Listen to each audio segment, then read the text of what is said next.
गुप्ता सेरीवाल और हम पढ़ रहे हैं क्लास 12 का अकाउंट। क्लास 12 के अकाउंट में हम पढ़ रहे हैं चैप्टर 7 कंपनी लेखे अंशों का निर्गमन। अंशों के निर्गमन से संबंधित कुछ थ्योरी मैंने इसके पहले आपको बताई थी। कंपनी क्या होती है, कंपनी की विशेषताएं बताई थी और कंपनी के अंशों के अंश के बारे में बताया था कि कंपनी की जो पूंजी होती है वो छोटे छोटे अंशों में विभक्त होती है और कंपनी की जो अंशों की जो प्रत्येक इकाई है वो कंपनी की पूंजी कहलाता है। तो अंश कंपनी पूंजी को एकत्रित करने के लिए निर्गमित करती है। अब हम पढ़ रहे हैं अंशों के प्रकार। अंशों के अंश दो प्रकार के होते हैं, एक होते हैं साधारण अंश या समता अंश, दूसरे होते हैं पूर्वाधिकार अंश। तो अब हम पढ़ेंगे समता अंश।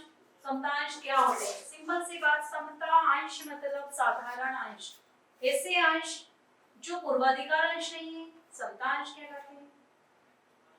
समता अंशधारियों को, पूर्वाधिकार अंशधारियों को लाभांश देने के बाद अगर कोई राशि शेष बचती है तो उनको लाभांश दिया जाता है। मतलब पूर्वाधिकार अधिकारियों को, सॉरी, अंशधारियों को पहले लाभांश दिया जाता है, उसके बाद समता अंशधारियों को लाभांश की राशि दी जाती है। ये कंपनी के वास्तविक सदस्य होते हैं, वास्तविक स्वामी होते हैं। देखिए, कंपनी अधिनियम 2013 के प्रावधानों के अनुसार समता अंश से आशय उन अंशों से है जो कि पूर्वाधिकार नहीं है। समता अंशधारियों को लाभांश कंपनी के विभाजन योग्य लाभ में से, कौन से लाभ में से? विभाजन योग्य, जिसका विभाजन करना है। पूर्वाधिकार अंशधारियों को लाभांश देने के बाद ही मिलता है। पूर्वाधिकार अंशधारियों को लाभांश देने के बाद अगर लाभ नहीं बचता है तो समता अंशधारियों को लाभांश के रूप में कोई राशि नहीं दी जाती है। अंशधारियों को लाभ, इसी प्रकार यदि कंपनी का समापन होता है तो समता अंशधारियों का पूंजी का जो भुगतान होता है वो सबसे बाद में होता है। कब? जब कंपनी का समापन होता है। मतलब पहले पूर्वाधिकार अंशधारियों को उनका रुपया लौटाया जाता है और फिर सबसे अंत में अगर कुछ बचता है तो वो समता अंशधारियों को वापस किया जाता है। इसीलिए इनकी पूंजी को जोखिम पूंजी मतलब रिस्क कैपिटल भी कहा जाता है। कंपनी को अधिक आय होने पर इन्हें अधिकतम लाभांश मिलता है। समता अंश पूंजी को प्रोफेसर साइमन वाल तथा कैली ने निम्न प्रकार परिभाषित किया है कि समता पूंजी वह पूंजी है जो उद्यम की अंतिम जोखिम उठाती है और जो कंपनी की अवशिष्ट आय तथा संपत्तियों को बांटती है। व्यवसाय का नियंत्रण पूंजी के इसी स्वरूप के हाथों में केंद्रित होता है। मतलब वास्तविक जो स्वामी है, वास्तविक जो सदस्य हैं कंपनी के, यही अंशधारी होते हैं और इसमें सबसे ज्यादा रिस्क होती है। अब आपको ध्यान में रखना है कि समता अंशधारी कंपनी के वास्तविक स्वामी होते हैं, जैसा अभी थोड़ी देर पहले मैंने आपको बताया। अब समता अंशधारियों की क्या विशेषताएं हैं, क्या गुण है, उनकी क्या प्रकृति है? सबसे पहला, समता अंशधारियों को कंपनी की सामान्य सभा में वोट देने का अधिकार होता है। कंपनी से संबंधित जो भी मामले होते हैं उसमें वो अपना मत दे सकते हैं, अपना वोट दे सकते हैं। समता अंशधारी कंपनी के संचालक मंडल का चुनाव करते हैं। जो बोर्ड ऑफ डायरेक्टर्स की मीटिंग होती है तो उसमें इनका ये चुनाव करते हैं इनका। समता अंशधारी कंपनी की नीतियों का निर्धारण करते हैं।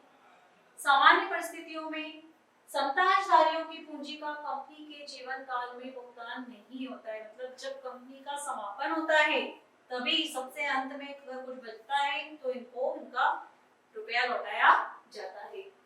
समता अंशधारियों के लिए दिए जाने वाले लाभांश की दर निश्चित नहीं होती। मतलब पे जो लाभांश है वो सबसे अंत में दिया जाता है। पहले पूर्वाधिकार अंशधारियों को दिया जाता है, उसके बाद समता अंशधारियों को दिया जाता है। तो कुछ बचता है तो मिलता है इनको। इसके बाद समता अंशधारी कंपनी पर पूंजी के पुनर्भुगतान के लिए दावा नहीं कर सकते। मतलब समता अंशधारी जो है वो ऐसा कंपनी को प्रेशराइज नहीं कर सकते कि अब हमारी पूंजी हमको वापस करिए। इसके बाद आगे देखिए आप, समता अंशधारी स्थायी पूंजी उपलब्ध करवाते हैं। ये कंपनी की स्थायी पूंजी होते हैं एक तरीके से, क्योंकि ये लंबे समय तक के लिए होते हैं। कंपनी के जीवन काल में तो इनका भुगतान होता ही नहीं है, सिर्फ जब कंपनी समाप्त होती है तभी इनका भुगतान होता है। समता अंशधारी कंपनी के वास्तविक स्वामी होते हैं।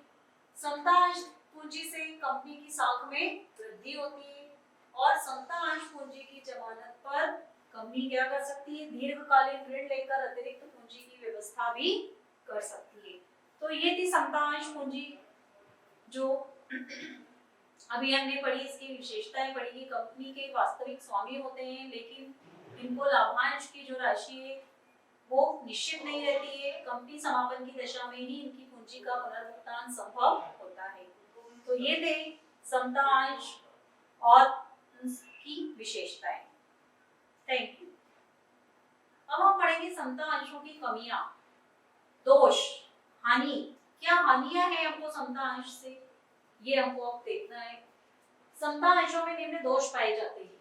समता अंशों के अधिक निर्गमन से कंपनी में अति पूंजीकरण की स्थिति बन सकती है। अति पूंजीकरण मतलब ओवर कैपिटलाइजेशन, कंपनी की पूंजी जो है वो ज्यादा हो सकती है।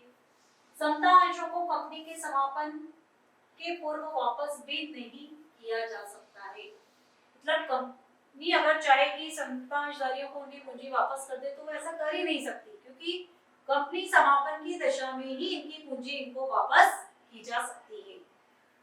ये सबसे बड़ा दोष है इसका। सेकंड नंबर पे देखिए, स्कंद विपणी अंश बाजार पर सिर्फ समता अंशों को ही लिस्टेड कराया जाता है। जब भी शेयर मार्केट में सौदे होते हैं तो वो सिर्फ समता अंशों के ही होते हैं, पूर्वाधिकार अंशधारियों के नहीं होते। जहां उनके भावों में अनेक कृत्रिम कारणों से, मतलब आर्टिफिशियल रूप से, जो दलाल होते हैं वो सट्टेबाजी करते हैं और अननेसेसरी क्या करते हैं, वो शेयरों के भाव को बढ़ा देते हैं और कम भी कर देते हैं, जिससे सट्टेबाजी को जन्म मिलता है। तीसरे नंबर पे देखिए आप, समता अंशधारियों को मताधिकार प्राप्त होता है। तो क्या करते हैं, कुछ व्यक्ति ज्यादा मात्रा में अंशों को खरीदकर कंपनी के ऊपर अपना वर्चस्व बनाना चाहते हैं, कंपनी के ऊपर अपना कंट्रोल बढ़ाना चाहते हैं, अपना नियंत्रण बढ़ाना चाहते हैं। ये भी इसका एक सबसे बड़ा दोष है। इसके बाद समता अंशधारी कंपनी के कार्य संचालन में बाधा उत्पन्न करते हैं, क्योंकि ये कंपनी के वास्तविक सदस्य होते हैं, वास्तविक स्वामी होते हैं, तो कंपनी के प्रबंध से संबंधित मामलों में इनको वोट देने का अधिकार मिल जाता है, जिससे वो अननेसेसरी बाधाएं उत्पन्न कर देते हैं। समता अंशों से कंपनी को ट्रेडिंग और इक्विटी का लाभ प्राप्त नहीं होता है, मतलब वो उनको बेच के लाभ कमा नहीं सकती है। समता अंशधारियों को आय की अनिश्चितता होती है, उन्हें एक निश्चित दर से लाभांश प्राप्त नहीं होता है, मतलब उनकी जो आय होती है वो अनिश्चित होती है। मंदी काल में समता अंशधारियों के मूल्य में कमी आ जाती है, जिससे समता अंशधारियों को लाभांश और अंशों के मूल्य में कमी का सामना करना पड़ता है। जब भी मार्केट में मंदी होती है, मंदी का वातावरण होता है, तो ऐसी दिशा में क्या होता है, शेयर्स के भाव काफी कम हो जाते हैं, जिससे समता अंशधारियों को भारी नुकसान उठाना पड़ता है।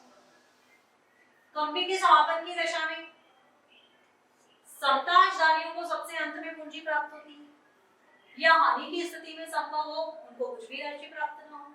अगर कंपनी बहुत ज्यादा लॉस में जा रही है तो हो सकता है कि वो समता अंशधारियों को कुछ राशि वापस कर ही ना पाए। तो ये थे दोष समता अंशधारियों के। अब हम पढ़ेंगे पूर्वाधिकार अंश। समता अंश तो हमने पढ़ ली कि समता अंश जो ऐसे अंश जो पूर्वाधिकार नहीं है और जिनके ऊपर लाभांश की दर निश्चित नहीं होती है, सबसे ज्यादा जोखिम होती है, जिनमें कंपनी समापन की दशा में ही इनकी पूंजी वापस की जाती है, वो समता अंश था। अब आ रहे हैं हमारे पूर्वाधिकार अंश।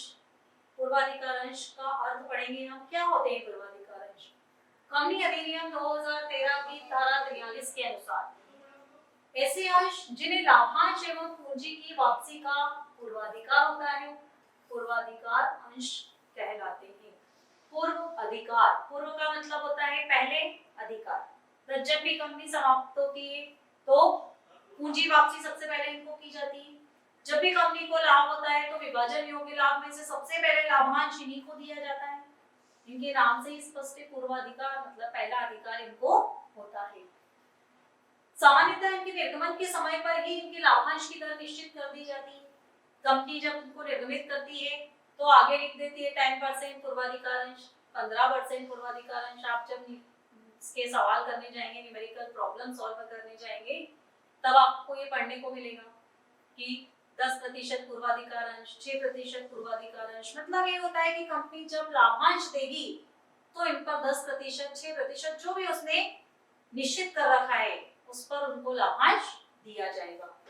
अब समता पूर्वाधिकार अंश स्वामी, दो प्रकार के पूर्वाधिकार होते हैं इनको। नंबर 1, इन्हें समता अंशधारियों को लाभांश देने के पहले कंपनी के विभाजन योग्य लाभों में से एक निश्चित दर से लाभांश प्राप्त करने का अधिकार होता है। मतलब समता अंशधारियों को लाभांश बाद में दिया जाता है, पूर्वाधिकार अंशधारियों को लाभांश पहले दिया जाता है और इन पर लाभांश की जो दर होती है वो निश्चित होती है।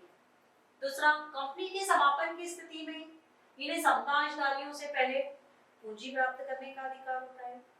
जब भी कंपनी समाप्त होती है तो पहले पूंजी इनको दी जाती है, समता अंशधारियों को बाद में दी जाती है। तो ये है पूर्वाधिकार अंशधारी जो समता अंशधारियों से जिनमें रिस्क कम होती है और उनको लाभ प्राप्ति का अधिकार पहले होता है, पूंजी वापसी का भी अधिकार इनका पहले होता है, इसीलिए इनको पूर्वाधिकार अंश कहा जाता है। Thank you.